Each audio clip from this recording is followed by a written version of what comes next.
성원이 되었으므로 제225회 김포시의회 정례 제2차 본회의 개의를 선포합니다.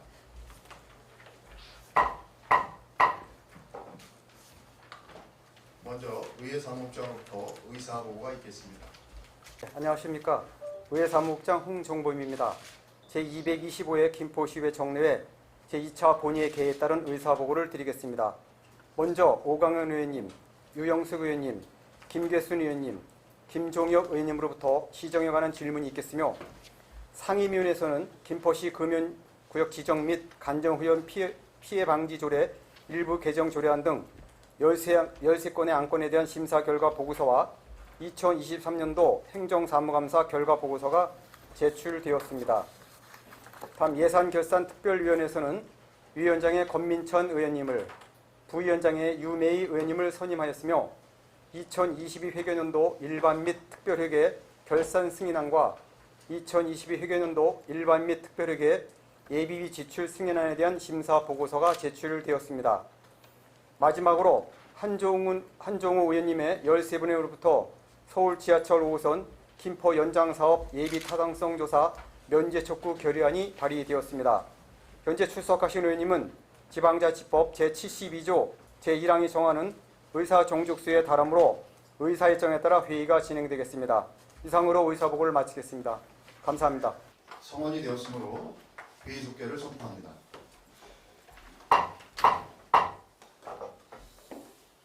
그럼 의사일정에 따라 회의를 진행하겠습니다. 의사일정 제1항 의사일정 결정의 건을 상정합니다.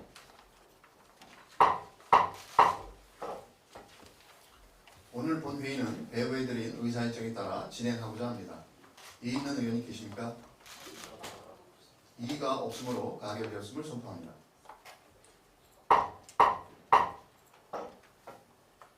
다음은 의사일정 제2항 시정에 관한 질문의 건을 상정합니다.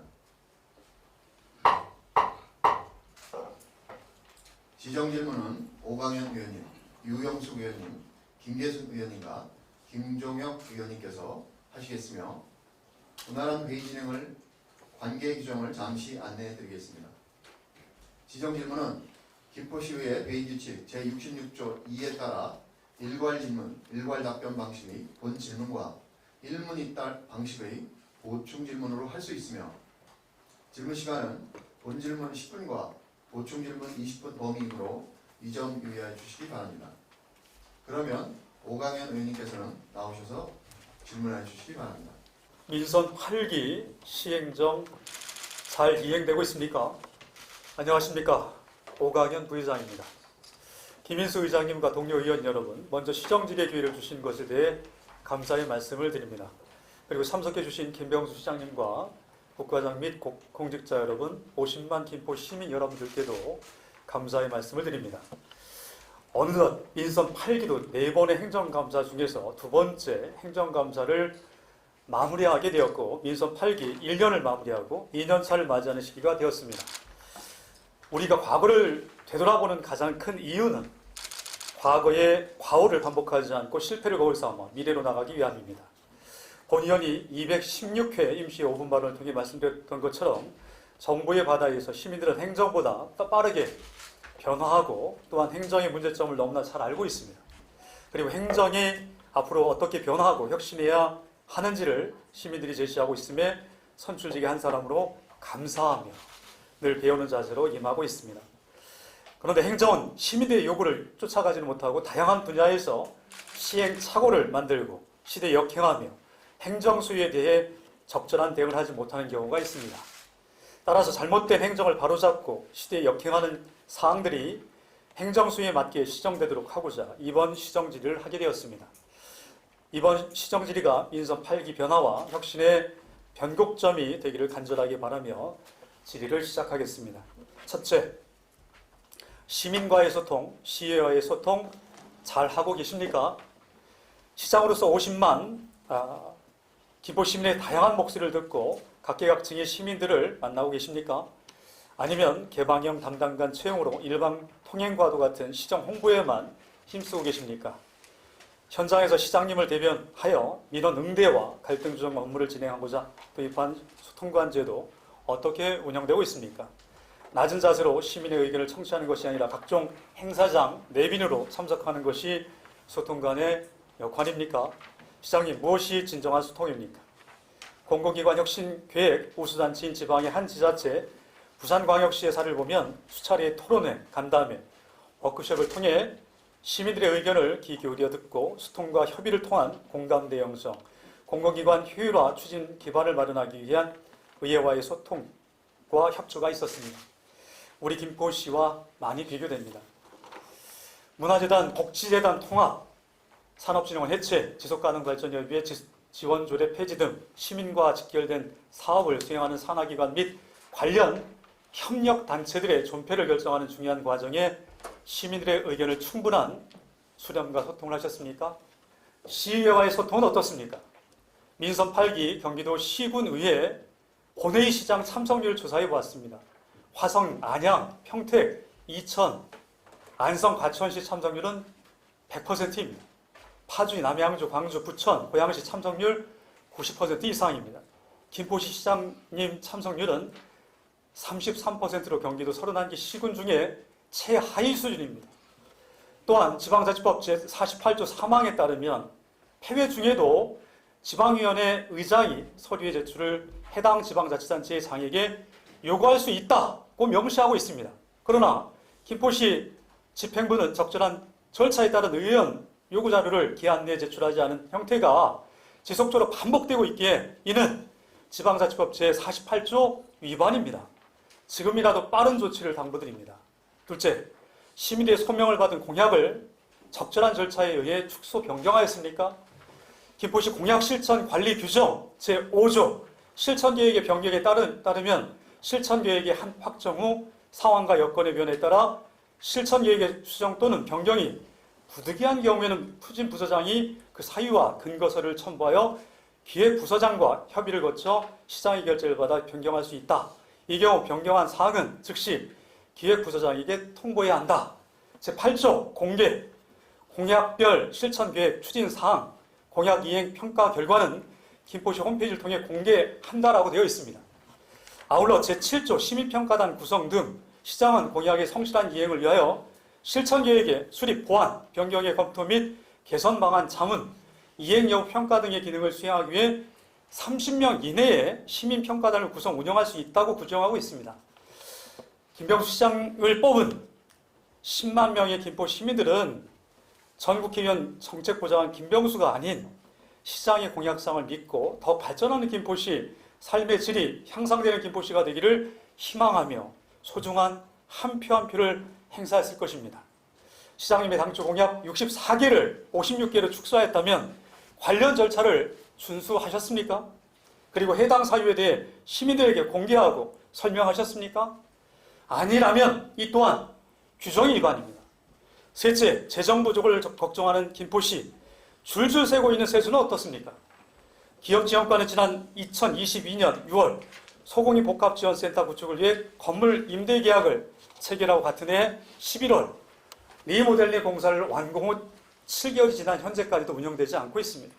김포시는 지난 2021년 5월 중소벤처기업부에서 실시한 2021년 소공인 복합지원센터 구축 운영사업 모집 공고에 국비 25억을 확보한 이후에 수요조사와 신규 설비 도입을 이유로 6개월의 사업기간을 연장하고 기업인 요청에 따른 운영위원회 구성과 도입장비 재선정 등을 이유로 다시 한번 사업기간을 1년 연장, 총 1년 6개월의 사업기간을 연장하였으며 소공인의 기업활동 지원에 사용해야 할 월 1,600만 원, 총 1억 1,200만 원의 임대료와 관리비가 낭비되고 있습니다. 더욱 안타까운 것은 시재정의 낭비는 소공인 복합지원센터뿐만이 아닙니다. 김포 운양동 한승센터 1층 근린생활시설은 21년 공용 오피스 구축이 계획되어 기본 및 실시 설계를 완료하고 내부 시설 공사를 진행하고 있던 22년 8월 시청사 부족을 이유로 모든 공사를 중지하고 현재까지 공실 상태로 활용되지 못하고 있으며 통진읍 행정복지센터 또한 신청사 개청 준비에 따른 충분한 준비가 시간이 있었음에도 불구하고 신속한 대책 마련 및 준비 미숙으로 구 통진 행정복지센터 부지 또한 수개월째 활용되지 못하고 있습니다. 원랜드 별청이의 상황도 심각합니다.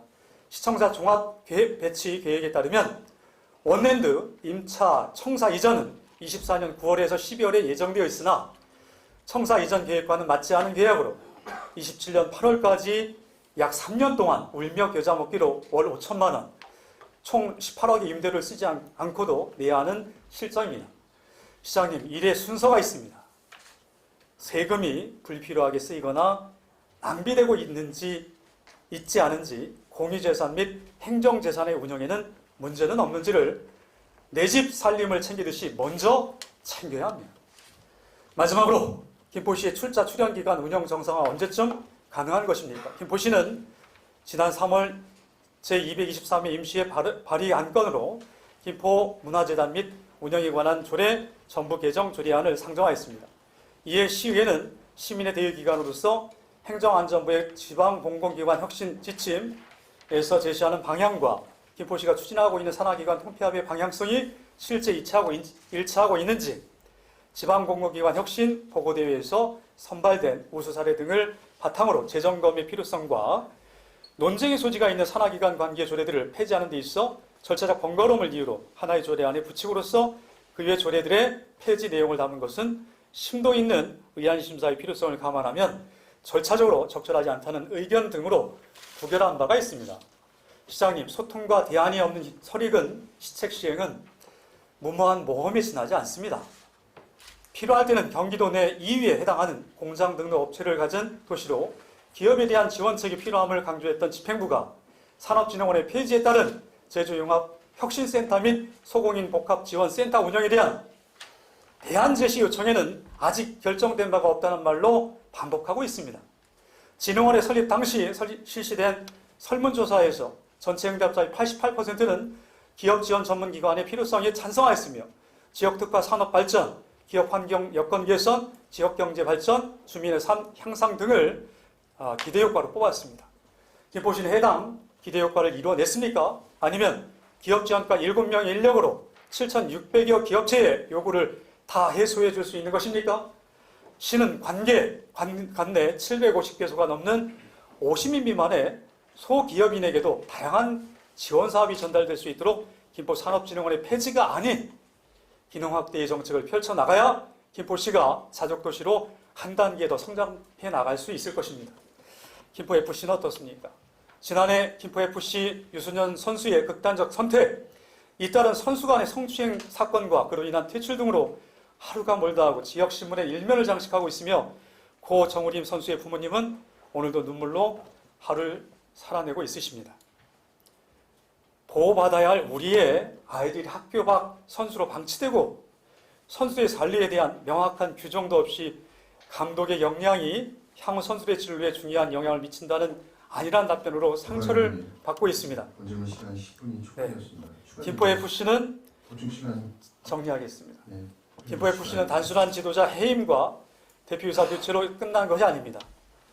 성인 선수들과 다른 유소년 선수들을 위한 교육 시스템과 재발 방지 기획 수립을 통해 성적을 위한 소모품이 아닌 제대로 보호받고 교육받을 수 있는 환경에서 성장할 수 있도록 전문가와 보호자, 당사자들의 의견 수렴 등을 통해 근본적인 해결 방법 마련이 필요합니다. 김병수 시장님, 2년 차로 접어든 지금부터라도 한 정당의 입장으로가 아닌 타당에 대한 보복 정치가 아닌 진정 김포시가 한 단계 더 발전할 수 있는 50만의 김포 시민들을 위해 일해 주시길 당부드립니다. 80만을 내다보는 김포시, 아직도 부재한 것들이 많습니다. 또한 해결해야 할 과제들이 다양한 분야에 중첩되어 있는 것이 현실입니다. 빠르게 성장해 가는 것도 중요하지만 더 중요한 것은 돌이킬 수 없는 과오를 만들지 않는 것입니다. 시정의 방향을 개선하고 보완하여 모두가 행복한 도시 김포시가 되길 진심으로 바라며 이상으로 본 질의를 마치겠습니다. 감사합니다.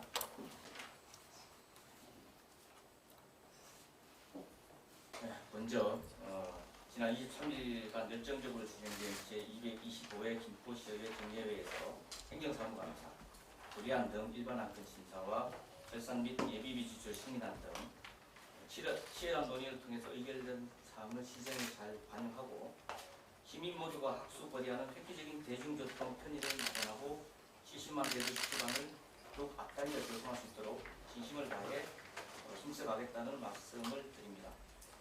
질문하신 시정 질문에 답변 드리겠습니다. 다만 상세한 보충 질문 내용에는 여기 참석해 있는 국소장 및 담당관이 직접 답변을 하겠습니다. 양해해 주시기 바랍니다.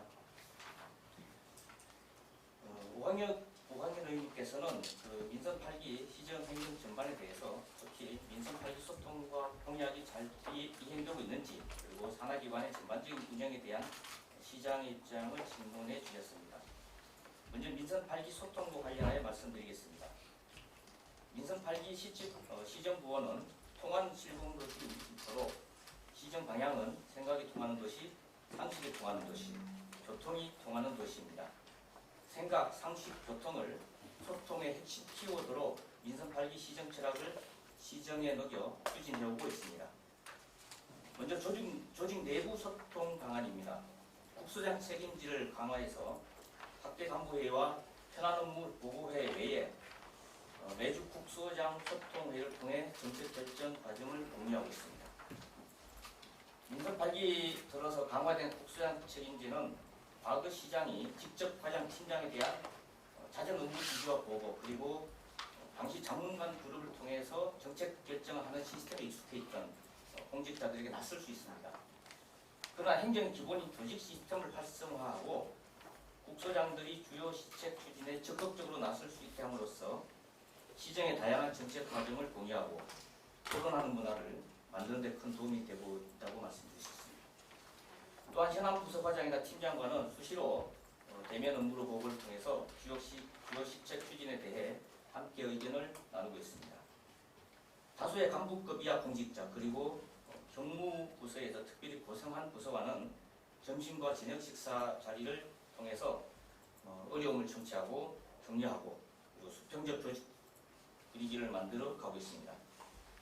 조직 외부 소통 방안으로는 시민과의 적극적인 소통의 핵심인 소통관 제도를 도입해서 운영하고 있습니다.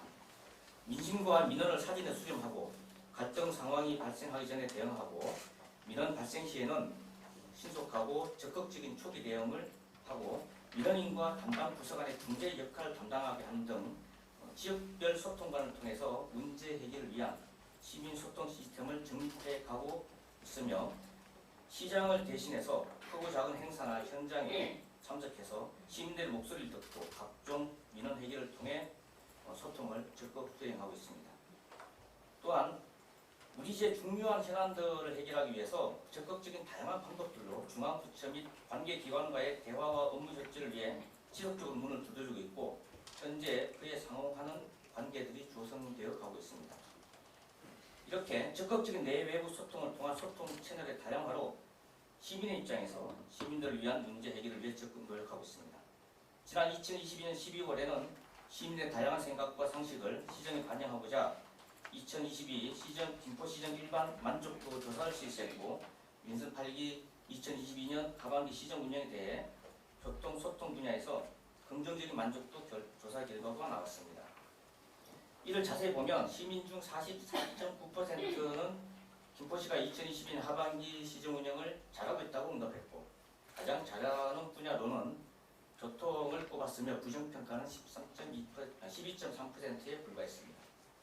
또한 김포시 소통 및 생활환경 평가에서도 시민 중 35.2%는 김포시가 시민과의 소통 및 의견 수렴을 잘하고 있다.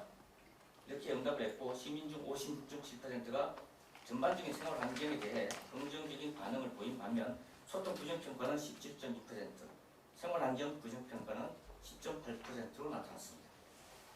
말씀드린 바와 같이 민선 8기 소통은 잘 이루어지고 있으며 시민의 생각과 상식이 통하는 김포시정을 목표로 시민과의 공감대를 더 넓혀 나갈 수 있도록 하겠습니다. 다음은 민선 8기 공약 이행에 관련하여 답변드리겠습니다. 민선 8기 공약은 철도, 교통, 각종 분야와 명품 한강 조성 등 시선도 사업 15개 사업과 부서 중심 사업 41개 사업으로 이루어져 있습니다. 민선 8기 공약 중에서 인구 70만 대도시 기반 조성에 가장 중요한 핵심 공약은 서울 5선 김포 연장, 즉 김포 한강선입니다. 지난 2022년 11월 11일 국토부 김포 한강2 컴팩트 시티 조성 발표와 김포 한강선을 광역교통 개선 대책으로 반영하여 본격적인 사업 추진의 계기를 마련했습니다. 김포 한강선은 김포시의 남부, 중부, 북부 지역을 연결하는 김포 대동맥의 한 핵심 축으로 강남과 연결되는 GTX-D 노선, 인천 2호선 고양 연장, 김포 골드라인, 인천 연장 등 다른 철도 공약과 함께 지역 균형 발전을 위한 가장 기본적인 토대가 될 것입니다. 또한 김포 골드라인 최우선 정차 및 운행 간격 30% 단축 공약은 골드라인 혼잡도를 해결하라는 대통령의 지시로 국토부와 서울시, 경기도 등이 적극적인 협력으로 정차 투입을 최대한 앞당기고 운행 간격을 단축하여 혼잡도를 낮춰나갈 계획입니다. 명품 한강 분야의 김포 한강 리버파크 조성과 아라마리나 해양 레저 메카로의 전환, 그리고 강변 문화 공간과 K-팝 공연장 마련 등 수변 문화 관광 단축 구상은 한강 염화강 철책을 제거하고 아라뱃길을 잇는 관광 명소를 집중적으로 육성 포장하는 김포 시민의 염원이 반영된 것으로 50년간의 철의 장막을 한강 1구간, 한강 2구간, 염화 구간 등 3개의 구간으로 나누어 단계적으로 1, 2선 철책을 모두 제거하고 시민 친수 공간으로 재탄생시킨다는 중장기 비전입니다. 가장 기본이 되는 철책 제거를 통해서 궁극적으로 시민 다수가 이용 가능한 친수 공간으로 한강을 시민에게 돌려드리고자 노력하고 있지만 하천 기본 계획상 특별 보전 지구에 제약이 있어서 급격한 대규모 개발은 어려운 상황입니다. 단기 대책으로 전호야구장 인근 부지를 체육시설이 가능한 걸린 친수구역으로 활용하고자 현재 한강유역환경청과 적극 협의 중에 있으며 중장기적으로는 특별보전지구를 대폭 완화하는 방안을 추진 중에 있습니다. 앞에서 말씀드린 56개 공약사업 중 핵심 선도사업 외에 시청 시장실력, 철제 셔터 철거를 비롯한 3개 사업은 비예산 사업으로 완료하였으며 복지사업 등 계속사업 10위권은 연간 계획 수립과 2024년 예산 확보 후에 완료할 계획입니다. 이밖에 센트럴 컬처 플랫폼, 즉 CCP 건립과 김포고양 연결 대교 건설 추진, 김포 한강로 운양 용화사 IC에서 마곡 사거리 연장 등은 김포 한강2 컴팩트 시티 조성에 맞춰 반영 검토 중이며 대형 종합병원 설립, 복합 쇼핑몰 유치 등은 풍역세권, 북변 역세권 개발, 대포지구 종합개발계획 등 대규모 개발 계획과 연계해서 속도감 있게 구체화시켜 나가도록 하겠습니다. 말씀드린 바와 같이 공약사업은 단기, 중기, 장기 계획으로 예산사업과 비예산사업, 그리고 국가사업과 시 자체사업, 계속사업과 단기사업으로 구분하여 추진되고 있습니다. 현재 대내외적 경제 여건은 악화일로에 있습니다. 아직까지 민선 7기에서 진행된 수많은 사업이 재정 능력을 넘어선 무리한 추진으로 마무리되지 못한 채 민선 8기 공약 사업 추진을 어렵게 하고 있습니다. 그러나 민선 8기에는 시민의 생각과 상식에 맞는 행정의 기본 원칙에 충실한 자세로 공약 이행을 위해 노력하고 그 결과를 통해서 시민으로부터 평가받는 그런 민선 8기가 되도록 하겠습니다. 마지막으로 산하기관 전반적 운영에 대한 시장의 입장을 답변드리겠습니다. 우리 시 산하기관은 현재 총 8개 기관에 729명의 인력과 1,515억 원의 예산이 투입되고 있으며 인구 규모나 재정 자립도 등 유사 지자체에 비해서 비효율적으로 운영되고 있습니다. 현재 장기적인 부동산 경기 침체와 인플레이션 등으로 국세 및 지방세 징수 실적이 전년도에 비해 국세는 약 20%, 지방세는 약 10% 저조한 상황입니다. 우리 시 또한 예외일 수 없는 상황으로 재정 건전성은 매우 열악한 상황입니다. 그러나 산하기관 인력 및 예산 규모는 매년 10여 % 이상씩 증가해왔고 시 재정 악화에 따른 과감한 구조혁신이 절실한 때입니다. 지난 3월 제223회 김포시의회 임시회에서 지방공공기관 혁신 관련 조례 개정안이 부결되어 기관 통폐합은 중단되었으나 우리 시 재정 부담 경감과 조직의 효율화를 위해 지방공공기관 스스로 유사 중복 기능을 대부서화하고 상위직 축소 등 구조조정을 통한 직무 중심 업무 체제를 구축해서 생산성 제고와 효율적 경영을 추구할 것입니다. 무엇보다 기관의 이해관계나 이익보다 시민들의 이익을 최대화하려고 합니다. 또한 민간 기업이 잘할 수 있는 부분은 민간에 맡기고 민간에 살 수 없는 공적 부분은 우리 시와 산하기관이 협업을 통한 적극적인 역할 수행으로 공공 서비스의 질 향상에 최선을 다할 것입니다.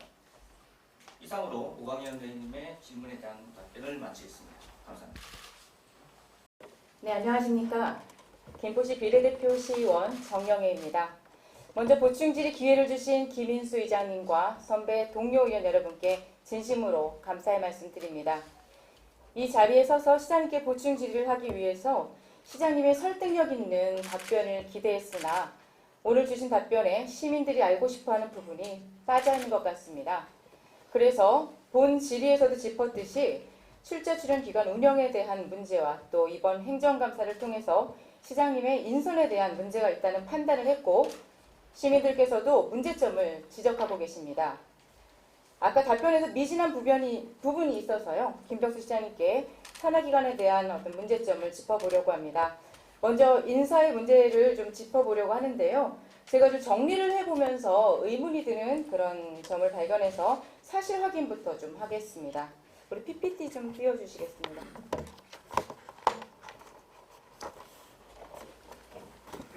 네, PPT를 좀 잠시 봐주시면요. 행정조직은 마땅히 그 직을 수행할 능력이 되는 사람을 공정하고 투명한 절차 위에 선발해야 됩니다. 하지만 김병수 시장님의 인선은 결론부터 말하자면 행정적으로 공정하고 투명하게 조직을 이끌어나갈 사람을 뽑은 것이라기보다는 다분히 좀 정치적인 조직 구성을 한 것으로 보이고요. 시민들께서 이렇게 지적을 해주셨습니다. 그래서 제가 좀 질의를 좀 드리겠습니다. 우리 일단 뭐 팩트체크도 중요하기 때문에 우리 시장님 전 국민의힘 국회의원이시자 국민의힘 A 당협위원장이신 그리고 민선 8기 인수위원장이셨던 분의 보좌관이 맞으신가요? 보좌관이셨던 게 맞나요? 부장이었죠. 네. 그분 밑에서는 얼마나 일을 하셨나요? 거의 만 6년이 있었습니다. 6년. 그럼 6년이면은 긴 세월인데요. 아마 보좌관일 때 모셨던 분의 말씀을 거역하기는 쉽진 않으실 것 같습니다. 제가 보좌관 경력 18년 좀 넘는데 18년 중에 3분의 1이라서 보좌관 경력 중에서 6년이 절대적으로 긴 세월이다라고 할 수는 없고요. 네. 전반적으로 보좌관의 경력들은 꽤 다 다르기 때문에 1년 하기도 하고 18년 하기도 하고 해서 6년을 가지고 기대 짧다 판단하기 좀 어렵습니다. 네. 시장님께서는 그렇게 생각하시는군요. 자, 그럼 다음도 이렇게 좀 계속 보시면 김병수 시장님께서는 전 국민의힘 국회의원의 보좌관이셨고요. 이번에 김포FC에 새로 취임하신 대표이사께서는 넘기지 말고 그냥 앞에 있건 보여주십시오. 대표이사께서는 전 국민의힘 국회의원이시자 현 국민의힘 A 당협위원장님과 어떤 관계가 있습니까? 김포시 신임 대표를 한 말씀이시죠? 네, 이번에 신임 대표. 형제 관계시죠. 네, 형제 관계신 거죠? 그러면 김병수 시장님께서는 국민의힘 전 국회의원의 보좌관이셨고 그리고 FC 대표이사 신임 되신 분은 그분의 형제, 남동생이란 말씀이신 거죠? 자, 그러면 김포시 청소년재단 대표이사께서는 지금 계속 지칭되고 있는 그분께서 민선 8기 인수위원장을 하실 때 인수위원 했던 분 맞으신가요? 네, 맞습니다. 네.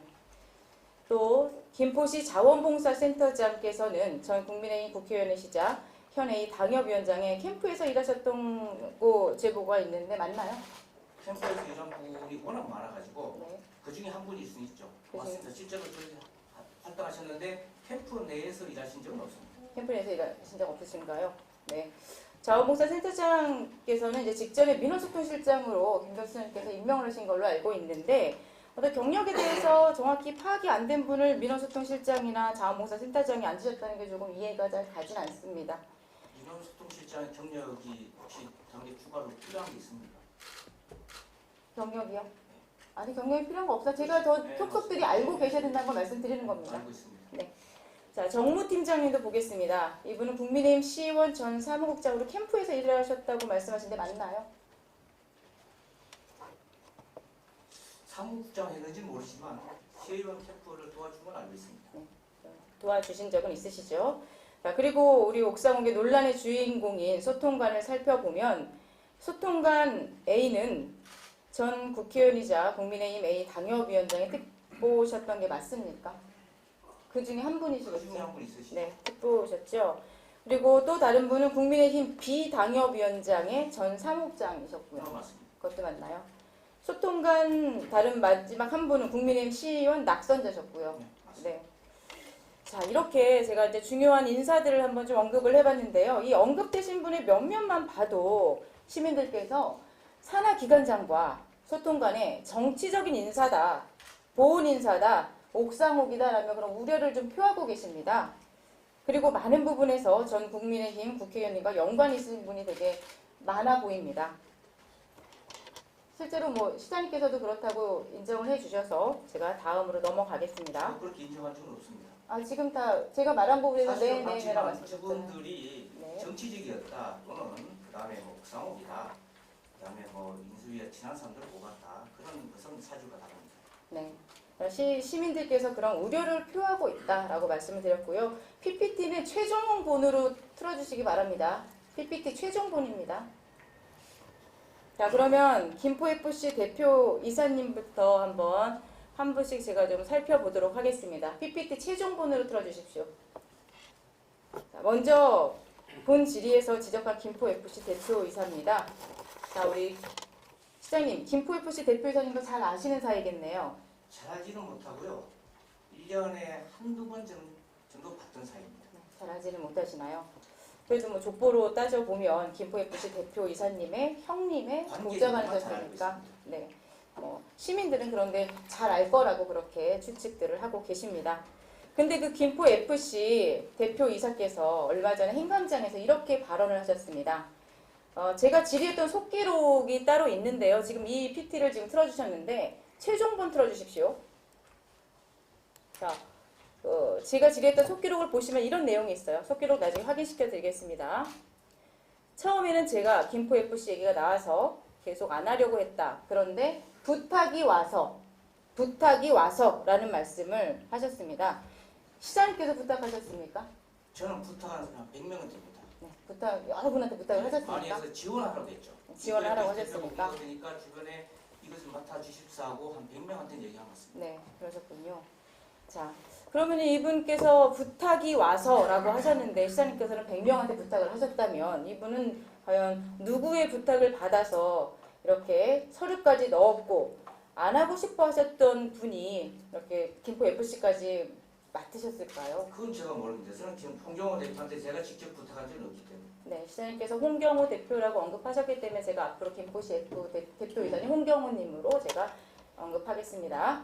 자, 그러면 이렇게 부탁을 하셔서 서류를 넣었고 그래서 이분을 선임할 수밖에 없었을 상황인 것 같은데 이분이 그럼 내정되셨을까요? 내정을 한 적은 없습니다. 내정한 적이 없나요? 네. 그러면 왜 시민들이 이렇게 이분은 내정이다라고 계속 이야기가 들어왔을까요? 한번 절차에 대해서 맞게 하셨는지 선임 과정도 한번 살펴보겠습니다.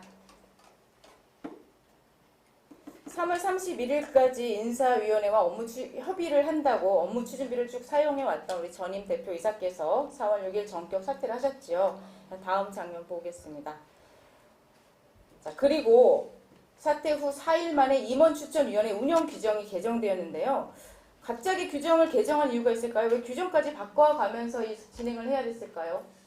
갑자기 그 규정 필요성에 대해서 제가 이해한 바는 없지만 당시의 상황이 우선은 68세 정우람 사건도 있고 해서 대표 공석이 오래되고 있기 때문에 좀 빠르게 진행을 하자라는 얘기는 제가 공유했던 걸로 기억합니다. 시장님께서 빠르게 진행하자라고 말씀하셨던 거죠.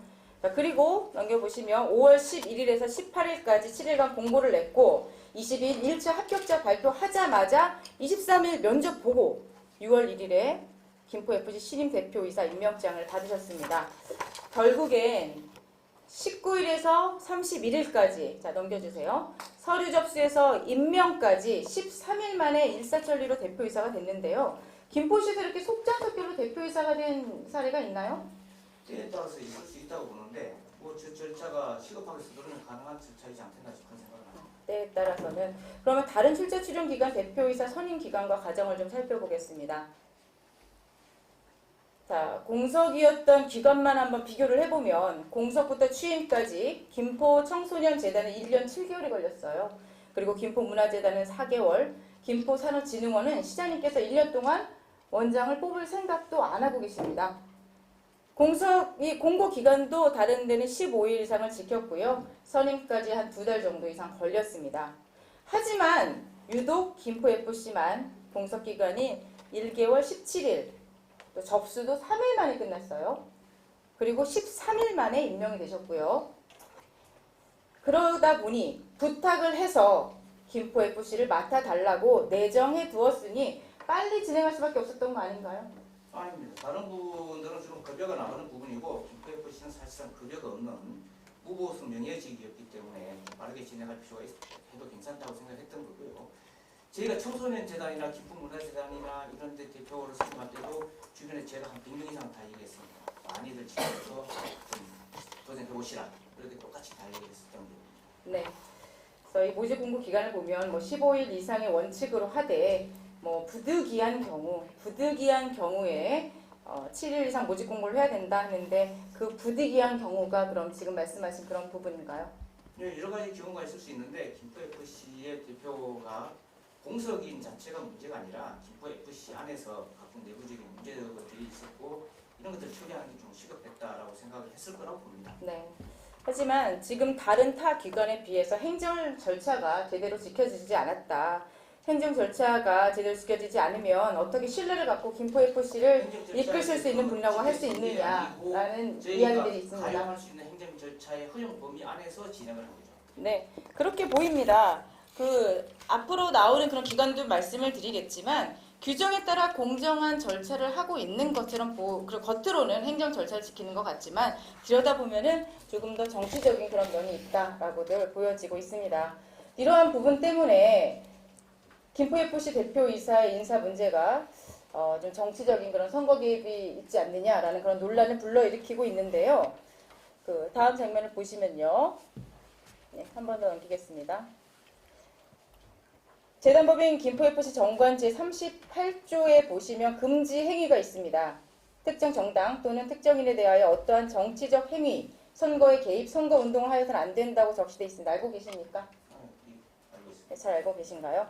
자, 그럼 김포FC 대표이사께서는 이런 부분에 있어서 우리 시장님이 생각하실 때 어떻게 앞으로 행동을 해야 된다고 생각하십니까? 저는 그분이 정치적 행위라고 할 거라고 생각하지 않습니다. 그렇게 생각하시나요? 네. 저도 사실은 그렇게 생각을 하고 기대감을 가져보려고 했는데요. 현 김포FC 대표이사께서 민주당 의원인 본 의원한테 이런 말씀하시더라고요. 당을 떠나서라는 그런 말씀을 하셨습니다. 이게 무슨 뜻인가요? 당을 떠나서. 그래서 저는 본 의원은 대표이사께서는 국민의힘이시구나 그렇게 생각했습니다. 이거는 실제로 대표이사님께서 하신 그런 말씀이십니다. 그분의 말을 제가 직접 듣지 못했으니까 평가는 어렵습니다만은 만약에 그분이 그러면 김현주 의원한테 가서 예를 들면 국힘 의원한테 가서 당을 떠나서 하면 그분이 민주당입니까? 저는 그런 식의 어떤 논리 추론은 아니라고 생각합니다. 네, 제가 문자가 있기 때문에 정확한 그분을 보호하기 위해서 제가 문자를 공개 안 했는데요. 그 부분이 궁금하시면 제가 문자를 나중에 보여드리겠습니다. 자, 김포FC는 현 대표이사님이 오심으로써 기준 없는 광고비, 또 무료 티켓 배부, 또 기부금, 후원금 등으로 줄서기 논란이 생길 수 있는 곳이 되어버렸습니다. 전 국민의힘 국회의원의 동생이시기 때문에 앞으로 많은 행보에 제약이 있으실 것 같아 보입니다. 왜냐하면 시민들께서 정치적 행보라는 의심의 눈초리를 보내고 계시기 때문이다. 이런 부분을 시장님께서는 어떻게 단속을 하실 계획이 있으신가요? 저는 그분이 정치적 행위를 할 거라고 보지 않기 때문에 선거법 위반할 거라고 보지 않기 때문에 굳이 문제가 되면 단속을 하겠지만 문제될 거라고 생각하지는 않습니다. 그분은 홍철호 전 당협위원장의 동생 공경호가 아니라 GMF의 그룹의 공경호 대표 자격으로 제가 신청한 걸로 알고 있습니다. 네. 만약 정치적 행보를 하면 어떻게 하시겠다고요? 물론 선관위 그건 제가 제재할 문제가 아니고 제가 규정이 이루어졌는데 제가 처벌할 수 있는 게 있다고는 하겠지만 이것은 정치적 행위를 하게 되면 결국 선거법 위반이 되기 때문에 이 선관위에서 제재할 거라고 봅니다. 네, 선관위에서도 제재를 할 것이고 그리고 김포FC 대표이사를 컨트롤할 수 있는 거는 지금 우리 시장님께서 김포FC 이사장이십니다. 그래서 그런 부분에 있어서도 당연히 하셔야 될 거라고 생각을 합니다. 시장님께서 하신 답변들을 시민들께서 반드시 기억을 하고 계실 겁니다. 꼭 지켜주시기 바라고요. 승승장구하던 김포FC가 애석하게도 김포 이 신임 대표이사님이 오고 난 후부터 경기력이 그렇게 좋지만은 않습니다. 김포FC 대표이사께서 오직 힘든 일을 겪고 있는 김포FC 안정화와 또 성장 발전에만 힘쏟으실 수 있도록 시장님께서도 노력을 해주시기 바랍니다. 네. 이번에는 본질에서 짚었던 김포FC 유소년 사건에 대해서 잠시 짚고 넘어가겠습니다. 시장님 이 사진 내용 알고 계신가요? 저는 그 사진 모릅니다. 모르십니까? 언론에도 나온 건데 보고도 못 받으셨나요? 제가 저 감사장 수상에 대해서는 딱히 보고 같은 기억이 없습니다. 유독 김포FC 건에 대해서는 보고 체계가 어떻게 되는지 제가 좀 이따가 질의를 드리겠지만 보고 받으신 분도 없고 보고를 해야 할 의무가 없다라고 말씀하시는 분도 있고 그렇습니다. 언론에 나온 건데 보고를 못 받으셨군요. 이게요. 김포경찰서로부터 김포FC가 전화 금융 사기 예방, 학교 폭력 근절에 기여한 공로로 감사장을 받은 내용입니다. 이 감사장을 받은 때가 시장님 모르신다고 하니까 제가 그냥 말씀드리겠습니다. 22년 10월 28일 고 정우림 선수의 사안에 대해서 조사 중인 상태일 때예요. 그런데 김포FC가요. 학교폭력 예방에 대한 공로를 인정받아서 감사장을 받았다는 언론 보도를 했습니다. 이거 피해자에 대한 2차 가해 아닙니까? 제가 그 사건이 아직 결과가 안 나온 시점으로 알고 있기 때문에 결과가 나오지 않은 것을 이제 추정의 원칙에 따라서 이것을 단정적으로 이것이 피해가 있다 없다는 말하기 좀 제가 그 입장이 아니기 때문에 섣부르다고 생각하고요. 이사장은 그 이사회를 운영하는 이사장인지 일일이 어떤 김포FC의 각종 자잘한 사업들에 대해서 일일이 체크하는 직위는 아닙니다. 네, 뒤쪽에 나오겠지만 이사장의 직무에 대해서 제가 다시 한번 좀 이따 말씀드리겠습니다. 시장님이 그런 생각, 무죄 추정의 원칙, 그 생각을 가지고 대응을 하셨기 때문에 다음 장면 보여주세요. 자, 우리 경위를 좀 보시면 23년 1월 3일 스포츠윤리센터 심의위원회에 의결 징계 요구를 했습니다. 그죠? 그리고 23년 1월 6일 스포츠윤리센터에서 공식 보도 자료도 공개했습니다. 징계 의결이 되고 발표된 상태 아셨을 텐데 3개월 동안은 무엇 하셨습니까? 이 부분은 그 당시 김포FC 대표가 진행하고 있던 사업이라서 저는 이 과정에 대한 것을 속속들이 보고받지는 못했습니다. 네, 속속들이 보고받지 못했으니까 3개월 동안 계속해서 가해자가 무죄라고 방금 아까 무죄 추정의 법칙 말씀하셨잖아요. 가해자와 같은 변호인단을 선임해서 공동 대응하셨습니다. 이거는 가해자들과 뜻을 함께 한다고 생각해도 되는 건가요? 주기에서 스포츠윤리센터의 심의위원회 의결이 법적인 어떤 처벌은 저는 아니라고 본다고 생각합니다. 제가 지금 봐서는 당시 대표도 그렇게 판단하지 않았을까 보고요. 의결이 있고 난 다음에 최종 어떤 징계가 나온다든지 하면은 그에 따라서 하겠다라는 입장을 가졌던 걸로 기억이 나거든요. 최종 징계가 나와야 된다. 예를 한번 들어보겠습니다. 학급에서 학교 폭력이 일어났습니다. 그러면 선생님과 아이들을 그대로 일단 둡니까? 분리하죠. 분리하죠.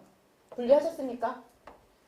저 당시에는 제가 저기 1월달 스포츠 의결될 때까지 FC 대표로부터 저 사건에 대해서 문제가 있다는 것을 보고가 있었습니다. 징계 의결 이후에도 제대로 하지 않으셨습니다. 징계 의결 이후에는 스포츠 대표가 이렇게 진행하겠다는 보고를 받았죠. 진행하겠다고 그 전에 보고를 못 받았다. 그 그죠? 전에는 FC의 그 학부모와의 관계가 원만하게 잘 진행된다는 얘기만 들었습니다. 피해자 유가족들의 손해배상 청구와 관련해서 가해자들과 공동으로 변호인단을 선임해서 법적 대응하셨습니다. 이는 가해자들과 뜻을 함께하는 처사라고 볼 수밖에 없습니다. 피해자 유가족들에 대한 인지를 못했다 계속 말씀하시는데요. 저는 그렇다면 우리 김병수 시장님 가해자들의 무죄 추정의 법칙에 의하여 그렇게 말씀하셨으니까 공동 대응한 행위는 감독, 코치 등 가해자들의 언어폭력과 차별 등 학대 행위로 고통받아 극단적인 선택을 할 수밖에 없었던 고 정우림 선수와 그 유가족들에 대한 2차 가해에 동참하고 계셨던 거라고 볼 수밖에 없습니다. 저는 공동으로 소송을 진행했다는 사실을 모르고 있었습니다. 네, 시장님은 지금 다 모른다고 하고 계십니다. 그럼 시장님 면담 3월 28일 날 면담도 피해자 가족이랑 면담 진행하셨죠? 했습니다. 네. 그 당시 내용도 기억하시겠네요, 잘 그럼? 알고 있습니다. 그 이후에도 어떤 조치를 취하셨나요? 했습니다. 조치 어떻게 취하셨나요? 대표 사퇴하고 지도자 3명 해임했죠. 면담한 이후에요. 그럼 그때 우리 유가족분들에게도 잘 이 내용을 잘 안다고 하셨습니까? 그때도 모른다고 하셨겠네요, 그죠? 그래서 그분한테 설명을 듣고 그분이 요구하는 사항을 받았습니다. 그리고 제가 그 요구 사항이 진행되도록 결과가 나왔습니다. 자, 우리 이 FC 사건에서도 보면요, 비상대책위원회가 있었습니다. 비상대책위원회 있었어요. 그런데 아무런 조치가 없었어요. 시장님께 보고가 없었다면 비상대책위원회의 직무 유기입니다. 시장님 면담하실 때 서영길 대표가 보고 누락했다고 주장하고 아무것도 몰랐다고 주장하셨어요. 맞죠? 그거를 누락한 것이 아니라 FC 대표, U18 자살한 학생의 부모와의 어떤 대화가 원활하게 잘 진행되고 있다고 들었던 겁니다. 무죄 추정 원칙에 앞서서 가해자가 업무를 지속하지 못하도록 직무 배제를 하는 것은 사건에서 가장 기초적인 절차입니다. 자, 넘겨주시죠. 김포FC 설립 및 운영 조례에 따르면 김포FC는 사업 수행에 관한 중요한 사항을 심의 의결하기 위해 이사회를 둡니다. 아까 어떤 역할을 해야 되는지 모르시는 것 같아서 보여드립니다. 시장님은 이사장이시죠, 그죠? 김포FC 시 이사장이신 김병수 시장님, 우리 11조를 한번 보시면 시장은 필요한 경우에 재단의 운영 상황 및 관련 업무를 보고하게 하거나 소속 공무원으로 하여금 그 업무를 확인, 검사하게 할 수 있습니다. 그런데 한 아이가 삶을 저버렸습니다. 그런데도 시장님은 아무 조치도 안 하신 겁니다. 이사장으로서 해야 될 역할이 있어요. 조치를 하는 것이 아니라 대표가 저한테 보고해서 대표가 지금 대응해서 조치를 하고 있는 과정이었고, 대표가 이 학부 아버지와 어떤 관계가 원활하게 진행되고 대화가 잘 되고 있다고 했고요. 그 다음에 1월 달에 나오고 난 다음에 자기들이 필요한 조치를 준비해서 진행을 하겠다라고 보고를 받은 겁니다. 필요한 조치, 어떤 조치요? 공동 대응해서 피해자에게 어떤 그런 청구를 하는 걸 말씀하시는지 모르겠습니다. 자, 그런데 시장님 김포FC 이사장이시고요. 전임 대표가 보고가 제대로 안 됐다, 잘하고 있었다, 그래서 나는 몰랐다라고 핑계대시면 안 됩니다. 잘하고 있다라고 말한 대화가 잘 되고 있다고 말씀하셨잖아요. 그분이 저와 학부모의 관계가 원활하게 진행되고 있다라고 보고를 했던 겁니다. 시장님께서는요, 보고 받으시라고 시장 자리에 앉아 계신 거고요. 보고 받고 책임지고 해결하시라고 시민들께서 시장님께 권한을 부여해 주신 겁니다. 그래서 보고받고 그 다음에 상황이 좀 다른 것을 확인하고 그에 대한 조치를 한 겁니다. 근데 지금 제가 듣기로는 시민들이 판단하시겠지만 지금은 보고를 받고라고 말씀 바꾸셨는지 모르겠어요. 근데 아까 처음에는 몰랐다. 그런 식으로 말씀하셨습니다.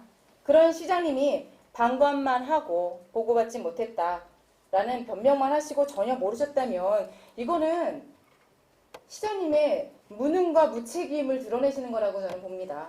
몰랐다고 한 적은 아니고요. 제가 사실은 알고 있는데 대표와 부모와의 관계와 대화가 원활하게 잘 되고 있다고 보고를 받은 것입니다. 그렇게 보고 그래서 받으셨나요? 대표에게 모든 것을 맡기던 겁니다. 네. 자, 그럼 김포FC 구단의 보고책이 어떻게 되나요? 왜 이사장에게 바르게 보고하지 않나요? 비상대책위원회가 있는데 어떤 분들이 비상대책위원회입니까? 저는 인적 구성에 대해서 알지 못합니다. 인적 구성도 모르시나요? 그 우리 시장님이 아시는 건 뭘까요? 저는 대표에게 이름했기 때문에 대표의 업무 수행 관련해서 이 김포FC의 전체적인 업무는 대표를 통해서 보고받고 이야기합니다. 자, 그러면 당연히 보고를 해야 되는데 그러면은 그럼 대표이사의 그 담당자의 문제네요. 시장님께 보고하지 못했던 시장님이 보고받지 못했고 시장님은 대표이사에게 다 맡겨놨다고 하시고 보고받지 못했다 하시고 그리고 보고를 현재 받지 못했다는 게 아니라 보고 내용이 원활하게 진행 잘 되고 있다는 보고를 받았다고 말씀드립니다. 네, 그렇다면 원활하게 진행이 되고 있지 않아서 김포시청 앞에서도 우리 항의를 하는 그런 일이 일어났는데 그래서 그런 일이 생기고 나서 학부모를 만나서 학부모가 요구사항을 취하게 해주고 진행을 시킨 겁니다. 비상대책위원회가 있었습니다. 그런 사건이 일어나기 전에 시장님과 대표이사와 그리고 비상대책위원회에서는 어떤 조치를 했어야 합니다. 현 김포FC 대표이사께서는 홍경호 대표이사께서는 최근에 일어난 학생들 간 성추행 사건 역시 보고받지 못하고 언론을 통해서 알았다고 행감장에서 말씀하셨습니다. 시장님도 제대로 보고받지 못하시고 현 김포FC 대표이사도 최근에 일어난 사건도 보고받지 못해 언론을 통해 알고 아까 제가 보여드렸던 그 기가 막힌 2차 가해를 가하고 있는 그 사진에 대해서도 시장님은 언론을 통해 아는 것도 아예 모르셨다는 건 이건 뭐라고 판단해야 됩니까? 시장님이 무능하신 겁니까? 아니면 직무유기입니까? 직원들의. 거기에 있는 단장 부장이죠. 부장이 경찰서 검사표를 받는 것을 이사장이 받이 파악할 필요는 없다라고 생각을 하고요. 보고 보면 되겠죠. 그다음 최근에 있었던 성추행 문제에 대해서는 보고를 안 받은 것이 아니라 그에 대한 조치와 대책, 그다음 방안, 결과를 다 보고 받았습니다. 제가 최근에 일어난 학생들과 성추행 사건이 시장님이 보고받지 못했다고 한 게 아니고요. 현 김포FC 대표이사인 홍경호 대표이사께서 보고받지 못했고 언론을 통해 알았다고 행감장에서 말씀하셨다라고 말씀드린 겁니다. 그 부분이 취임한 지 얼마 되질 않아가지고 전체적인 기관의 기존의 어떤 보고 사항을 다 받지는 못했을 거라고 생각합니다. 네, 그렇게 생각하시지만 김포FC 대표이사가 취임하시기 얼마 바로 직전에 일어났던 일입니다. 그 사건에 대해서도 당연히 김포FC 대표이사는 다 속속들이 알아야 됩니다. 유소년 학생이 10명이나 관련된 사건이고 그 중에서 9명이 처분을 받은 사건입니다. 그런데도 그거를 취임한 지 얼마 안 됐기 때문에 몰라야 된다? 그거는 시장님이 올바른 대답이라 생각하지 않습니다. 그건 제 생각일 뿐이지 제가 그에 대한 답을 드리는 건 아닙니다. 네, 그러니까 제가 그 생각은 바르지 않다라고 말씀드리는 겁니다. 자, 그러면 시장님께서는 지금 들어보니 직원 간에도 소통 부재가 있다라는 느낌이 듭니다. 이것도 제 생각입니다. 그럼 직원의 문제인가요? 제대로 보고하신 직원에게 지금 책임이 있다라고 그렇게 제가 들리는데 제대로 보고하지 않고 과오를 범한 게 밝혀지면 이에 대한 책임 물으실 겁니까? 물을 겁니다. 네, 물으실 겁니까? 네, 알겠습니다. 사건 직후 아이들에게 가해자 참고인들을 11개월 동안 분리하지 않고 재계약하고 방관만 했습니다. 유일하게 학생들에 대한 조사는요. 선수들에 대한 설문조사였어요. 알고 계신가요? 알고 있습니다. 그건 알고 계신가요? 자, 한번 보겠습니다. 김포FC는 진술서에 가까운 설문이라고 하지만 세무랑 달랑 있는 설문조사 실시했습니다. 전수조사도 제대로 안 하고 지난 행감에서 전수조사 했다고 했죠. 제가 이 설문 내용을 다 가지고 있어요. 지금 아이들이 자필로 쓴.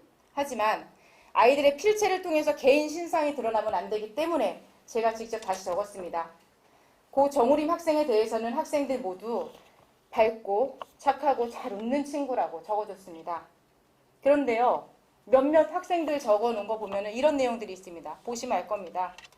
요약해서 말씀을 드리자면 팀에 무리지어 다니는 친구들이 심한 장난도 치고 힘자랑도 하고 그리고 코치들이 차별을 한다라는 내용이 분명히 적시되어 있습니다. 이렇게 쓴 아이들 본인들도 피해자의 가능성이 높다고 보여지지 않나요? 지금 사실이라면 그럴 수 있습니다. 그럴 수 있죠. 비상대책위원회가 있고 그리고 대표이사가 있었습니다. 그리고 이사장님이 계셨습니다. 보고를 받으셨다는데 분명 더 많은 피해자가 있음을 알 수도 있는 이 아이들의 이 소중한 설문조사를 자체 전수조사도 진행하지 않고 11개월 동안 감독 코치가 있는 상태에서 더 이상 조사를 불가능하게 했습니다. 그 코치 밑에서 아이들이 제대로 말할 수 있을까요? 말할 수 있을까요? 분리조치 왜 안 하셨습니까?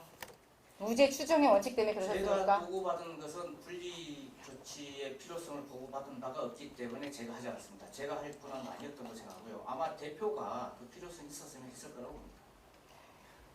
유소년팀 코치들의 장기간의 언어폭력, 차별의 행위로 한 아이가 스스로 죽음을 선택할 수밖에 없는 상황을 만들었습니다. 피해 유가족은 대한축구협회 공정위원회 결과를 통보받았는데 사안의 심각성을 고려해서 강력한 처벌이 필요하다고 판단해 지금 대한체육회에 재심의 신청서를 냈습니다. 우리 시장님, 대표이사가 다 하는 거라 나는 모른다라는 느낌으로 계속 말씀을 하고 계신데요. 그래도 이사장으로서 김포FC 향후 후속 대처에 대한 구체적인 계획 제시해 주십시오. 제가 모른다는 게 아니라 그거를 연말까지 그렇게 받았고 연초에 새로운 그 윤리위원회 결과를 보고받고 난 다음에요. 맡겼죠. 맡겼는데 그 학부모 아버지를 만나고 나서 그간의 보고 사항이 팩트와 좀 다를 수 있겠구나 싶어서 제가 감사 담당관을 시켜서 그 과정에 대해서 감사를 시킨 바가 있고요. 그리고 그 당시 3월 달에 그 학부모를 만났을 때 요구 사항에 대해서 저는 다 들어줬습니다. 네. 그러니까 후속 대처에 대한 구체적 계획 제시해 주시라고요. 그것은 아마 다시 그 신임 대표하고 그 구단에서 뭐 정리해서 잡을 거라고 생각합니다. 사건이 일어난 지 1년이 넘었고 그리고 최근 4월, 5월 안에 성추행, 그런 성추문 사건까지 있었는데도 아직도 시장님으로서 그래도 구체적인 계획이 아니더라도 어떠한 계획 조사도 없습니까? 성추문 사건에 대해서는 분리와 퇴단 조치를 해서 규정에 맞는 조치 분리했고요. 그다음에 규정에 맞게 다 조치한 걸로 알고 있습니다. 시장님의 말씀에 굉장히 좀 저는 안타깝습니다. 저만 느끼는지는 모르겠으나 시장님이 이 사건에 대해 그렇게 자세히 알고 있다는 생각이 들지 않습니다. 김병수 시장님의 소통 부재 그리고 산하기관에 대한 부실 행정 김포FC 유소년 사건만 봐도 알 수 있는 것 같습니다. 다음 보겠습니다. 자, 김포 청소년재단 대표이사 자료인데요. 이건 나중에 보겠습니다. 네. 지금 제가 PPT를 최종본으로 넘겼는데 최종본이 올라가 있지 않는 것 같습니다. 그럼 제가 그냥 말로 하겠습니다. 자, 김포 청소년재단 김병수 시장님 인수위원회 위원 출신으로 전 김포시 국장님 퇴직 후 대표이사로 취임하신 거 맞죠? 맞죠? 네. 그래서 우리 김병수 시장님 인수위원회 위원 출신이다로부터 시작해서 보훈 인사가 지적되고 있습니다. 알고 계십니까? 인수위 참여했다고 제가 보훈인사 차원에서 해준 적은 없고요. 인수위원들은 김포시에서 저희가 캠프 활동을 하신 분이 아니라도 각 분야의 전문성이 있거나 역량을 발휘할 수 있는 그런 훌륭한 역량을 갖고 있는 분들 선임을 했고 그 인수위 활동으로 인해서 저희가 재단의 뭐 대표를 한다거나 그런 적은 없습니다. 본인들이 공정하게 자기 역량을 가지고 경쟁을 뚫어온 거죠. 자, 청소년재단 대표이사님 퇴임 전 시청 어느 부서 국장님이셨나요? 제가 문화예술과장 할 때는 기억이 나는데 전국장으로 뭘 했는지는 제가 모릅니다. 모르십니까? 직전 국장은 뭘 했는지 좀. 아, 직정전 뭐 하는지 모르십니까? 이분이 퇴직을 언제 하셨죠? 제가 알기로는 제가 취임하기 전에 직전이나 직후에 퇴임하는 걸로 알고 있습니다. 직전이나 직후에 퇴임을 하는 걸로 알고 있다는 말씀이시군요. 그래서 잘 모르신다는 말씀이신가요? 자, 이분이 교육복지국에 계셨습니다. 자, 여기에 실무과는 어디가 있나요? 이 안에 들어있는 게. 뭐 교육복지과가 있고 교육청소년과가 있고 보육과가 있고 그렇게 있습니다. 더 있는데요. 더 있겠죠. 네. 다 일일이 다. 다 알고는 계신 거죠? 네. 그럼 청소년재단은 어느 부서에서 관리를 하고 있나요? 교육청소년과에서 하죠. 네. 그러면 우리 국장님께서 복지국의 국장님께서 교육청소년과를 관장하면서 청소년재단을 관리하던 국장님이 바로 현 청소년재단 대표이사로 취임하신 거 맞죠? 네. 통상적으로 퇴직 공직자는 공직자윤리법에 의거해서 퇴직 후 3년간 퇴직 전 5년 동안 소속했던 부서와 업무 관련성이 높은 곳에 재취업하는 것을 제한하고 있습니다. 알고 계신가요? 네.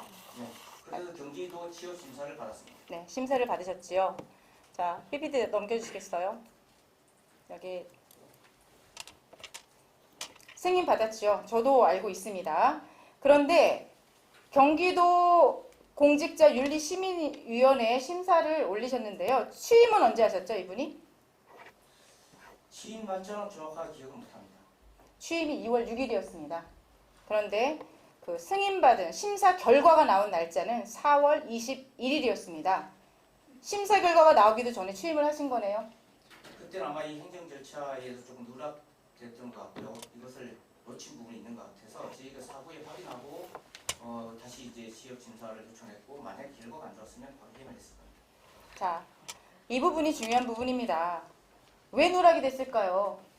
왜 누락했을까? 이거 당연한 겁니다. 모든 공직자가 여기 계신 분들도 계시지만 다 하셔야 되는 상황인데도 누락을 시키셨습니다. 이제 여기 해당 사항이 있는지를 정확하게 파악 못했을 거라고 봅니다. 자, 왜냐하면 제가 공직자윤리심사위에는 모든 사람 다 가는 것이 아니라 직무의 연관성이 있어 보이는 분들한테 대상을 하기 때문에 자칫 그 부서나 이런 기관에서 잠깐 놓쳤을 수는 있겠다 생각합니다. 시장님께서 잘 모르시는 것 같습니다. 의원님, 시간이 많이 초과됐습니다. 마무리해 주시기 바랍니다. 20분 초과가 된다요, 제가. 네. 자, 김포 청소년 대표이사님도 전 김포시청 국장 출신으로 청소년 재단 대표이사가 되기 전에 교육복지국장 역임하면서 관련 부서가 됐고요. 우리 퇴직 공무원이 대표이사로 간다는 것은 뭐 그럴 수도 있지만 정년을 채우고 연금을 받고 또 산하기관에 가서 또 월급을 받고 이런 부분에 있어서 산하기관에서 열심히 일하던 직원들의 날개를 꺾은 거나 다름이 없다고도 보여집니다. 그리고 아까 시장님께서는 그 법조항 다시 한번 살펴보시기 바랍니다. 일부 공직자가 받는 것이 아니라 대부분의 공직자가 다 모두 받아야 합니다. 자, 우리 그래서 지금 시간이 됐다고 하니까 제가 지나가겠습니다. 하지만 기준을 잡고 산하기관을 통제해야 하는 과에서 국장님이, 전임 국장님이 그 자리에 앉아서 그 과에 무언가 요구를 한다면 그걸 안 들어줄 수 있겠습니까? 그것은 좀 비약이라고. 네, 비약일 수 있습니다. 쉽지 않습니다. 그리고 주무부서를 통해서 모든 것이 이루어져야 되는데 시장 인수위에 있었다는 이유로 과를 거치지 않고 시장님께 바로 일처리 될 수도 있지 않겠습니까? 저는 재단 대표를 직접 만날 수는 있다고 보고요. 재단 대표를 만날 때도 가급적 과장을 배석시키고 있습니다. 네, 꼭 그렇게 해주시기 바라고요. 이런 의혹에 대해서 시장님께서 다 없애셨으면 합니다. 안타까운 것은 아까도 말씀드렸듯이 행정 누락 그런 것 때문에 시장님께서는 김포 FC와 마찬가지로 인사 규정에 따르는 것보다 행정 절차를 밟는 것 같지만 좀 정치적인 보온 인사라는 생각이 들 수밖에 없는 그런 행정 누락들이 있기 때문에 이분들의 능력이 확인되기도 전에 시민들이 우려의 말씀을 주고 계신 겁니다. 저는 그분들한테 은혜를 받은 바가 없습니다. 은혜를 받았다고 말씀드리지 않았습니다. 보온이 아니라는 말씀입니다. 알겠습니다. 자, 자원봉사 센터장에 대한 것도 잠시 짚겠습니다. 그럼 이분 역시도 국민의힘 쪽에서 일을 하셨던 분이라고는 알고는 있다라고 말씀하셨는데요.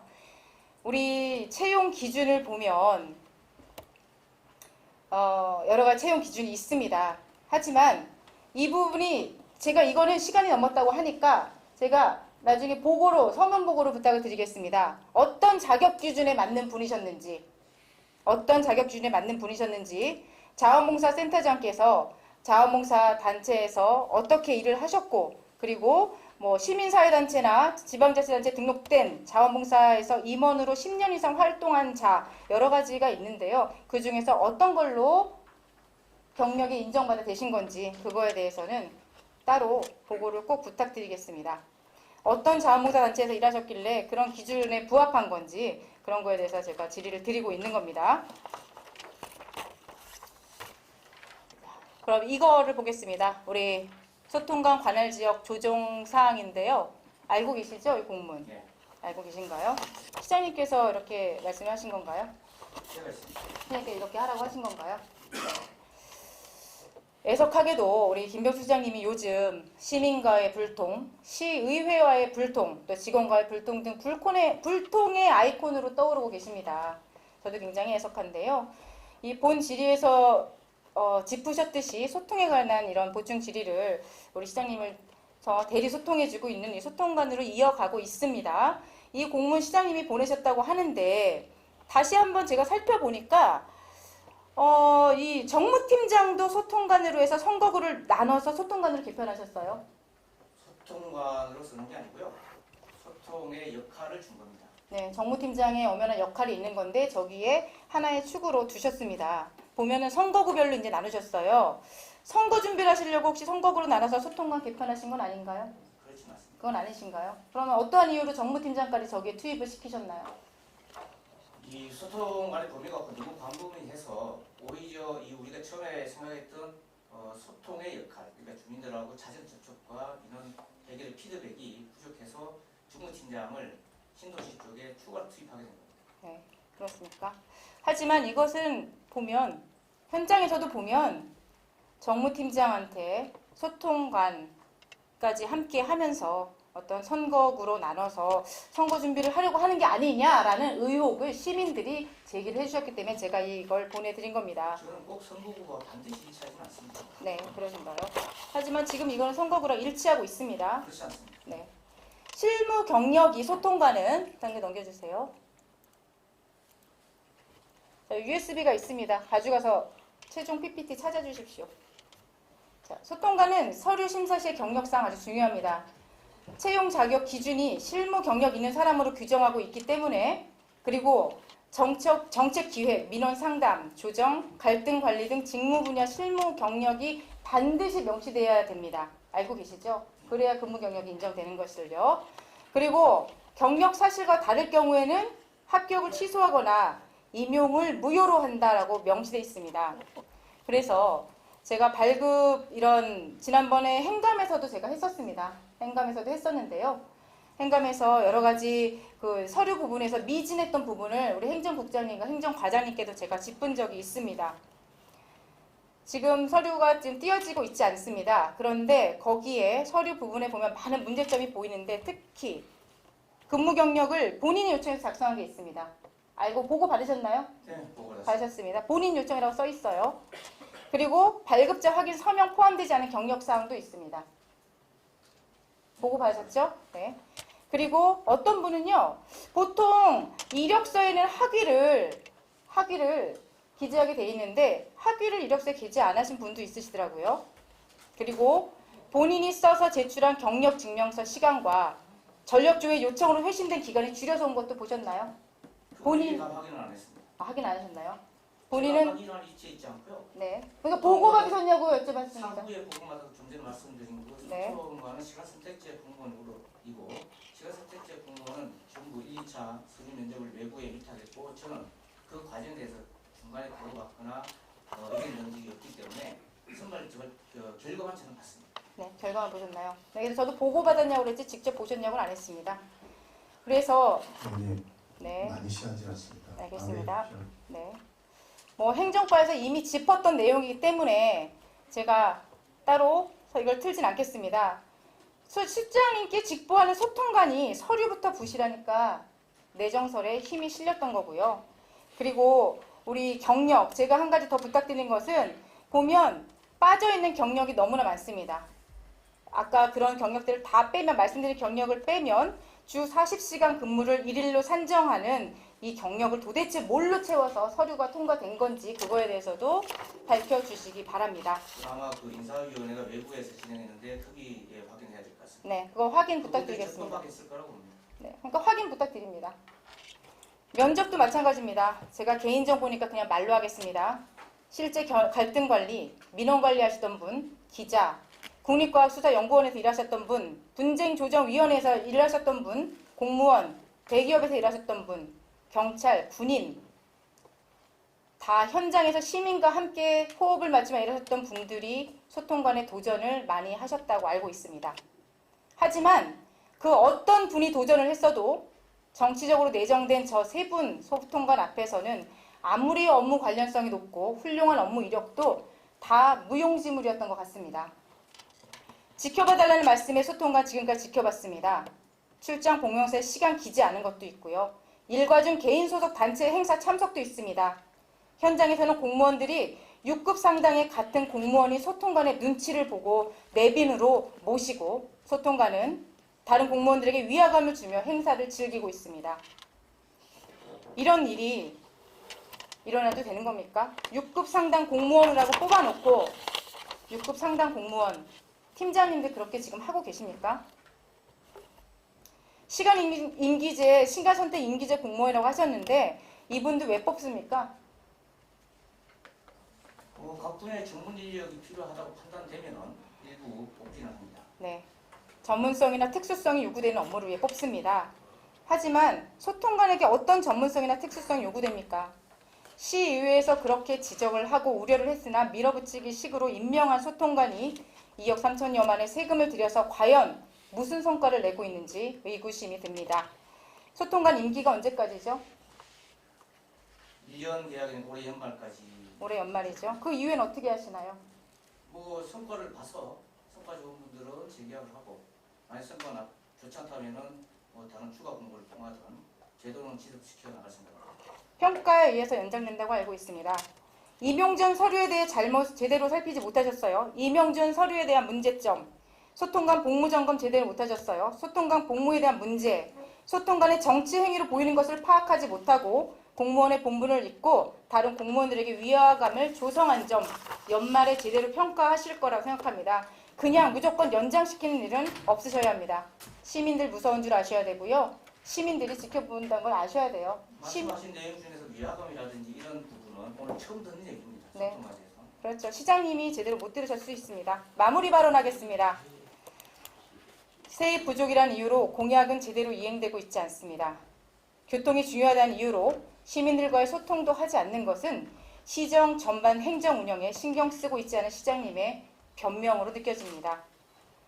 개방형 홍보 담당관 채용으로 일방 통행 홍보를 하며 담당관은 언론과 시의원에 막말을 내뱉고 있습니다. 이것은 시민을 향한 횡포입니다. 재정 부족 세수를 늘리겠다고 생각하신 일이 시민력이 합해져 키워온 복지재단을 유사성도 없는 분화재단과 통폐합하여 약화시키고 시청 복지과에서 50만 김포 시민의 복지를 다 챙기겠다고 합니다. 산업진흥원의 예산을 줄여 제대로 된 기회도 주지 않고 해체시켜버리고 산업에 특화된 직원들을 문화재단으로 이관시켜서 시청 기업 지원과 7명의 인원으로 김포 기업체를 다 지원하겠다고 하십니다. 김포의 복지와 산업은 도대체 어떻게 발전시킬 계획을 가지고 계신가요? 계획이 있긴 하신가요? 김포FC 유소년 선수의 극단적 선택에 침묵하고 방관하시는 모습은 시민들에게 불통으로 대하시는 모습이 그대로 투영된 듯합니다.